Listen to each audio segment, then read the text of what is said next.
Star Wars The Rise of Skywalker is set to have many different twists and turns, as well as surprises in this film by writer and director J.J. Abrams and Chris Terrio. This is Mike Zero. If you guys are new to the channel, do make sure to subscribe to see future Star Wars content. Now, one thing about this movie that J.J. Abrams has a huge plan for is that it's not just going to end the sequel trilogy, it's a movie that's going to end all 9 movies, and that's exactly why we are going to have many callbacks to, of course, the prequels and the originals. That's really going to make this film feel very much complete and pretty much embedded within the Skywalker saga itself. Now, these past couple of weeks or so, we've been learning a whole lot more about this film, and when it all comes down to one of the set leaks, this is where things begin to get very exciting and intriguing for this movie, involving Rey, ObiWan Kenobi, and even actor Ewan Mcgregor. Specifically, a description, and it's described that one of the sequences that were shot during the month of November of 2018 involved Daisy Ridley as Rey inside of a large Jedi temple and next to a bonfire. It's described to be a sequence in which she begins to hear multiple voices reaching out to her, where eventually the ObiWan Kenobi voice comes into play. It's said to be the very sequence that explains why Obi-Wan was trying to reach out to Rey in The Force Awakens. Additionally, it's described that J.J. Abrams has plans for Ewan McGregor to provide voiceover work and in the form of dialogue during the summer to deliver those lines of dialogue that will fulfill the scene. The scene was an original idea for The Force Awakens that never made it to the final cut that is said to be applied to the second act of the movie, and will be a moment involving one of the big revelations in the film. It's said that on set, Daisy Ridley was sitting next to R2-D2 while talking and providing dialogue to nobody in front of a large bonfire, where the dialogue is said to be keyed in this summer during post.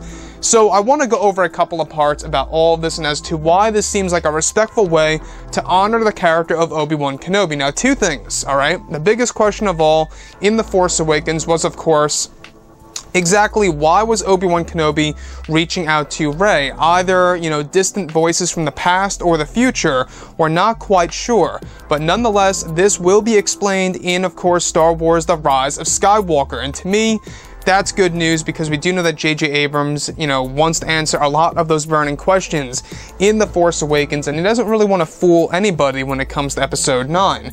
If J.J. were to leave that question unanswered, I think it would really bother a lot of people as to why in the world Obi-Wan was reaching out to Rey. Why would Obi-Wan of all people even know Rey, right?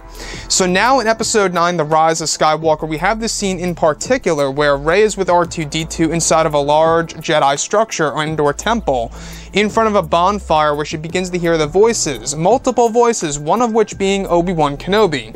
This most likely is the sequence in which she hears the voices of Anakin, Luke, Obi-Wan, and even Yoda, from what we went over partially a couple of months ago.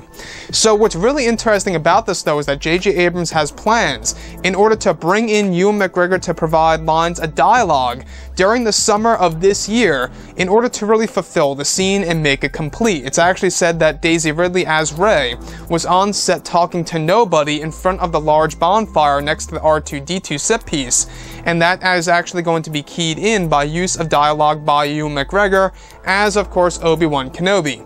Now, we do know that Disney and Lucasfilm are in the early works when it comes to the Obi-Wan Kenobi TV series for Disney+, so you can only imagine what they're trying to do with the character of Obi-Wan in Episode 9 in order to lightly tie it in with the Kenobi TV series coming in the near future. So what's really intriguing to me, though, about Ewan McGregor is that we have heard many times before in the past that we're getting different forms of Obi-Wan Kenobi in this movie between both young and old, somewhat giving us a mixture of Sir Alec Guinness and Ewan McGregor himself.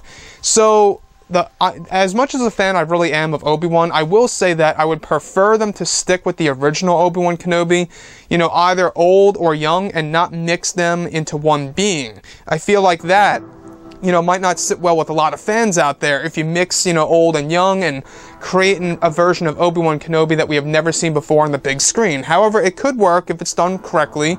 We'll have to wait and see. But one thing I will say is that this sequence in particular is said to be connected to one of the big revelations in the movie.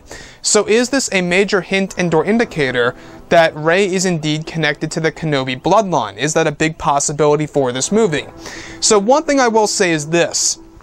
We do know that Episode 9 really is going to be, one of the movies that's going to really be one of the longer Star Wars films in the Skywalker saga, which may or may not mean that this is going to be the longest Star Wars film in history, right? It could be close to The Last Jedi's running time. It could be above that.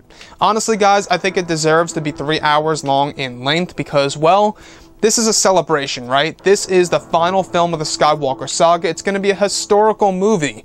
We're not going to have a movie exploring the Skywalkers anymore unless, Disney leaves it open-ended, which I don't think that they will.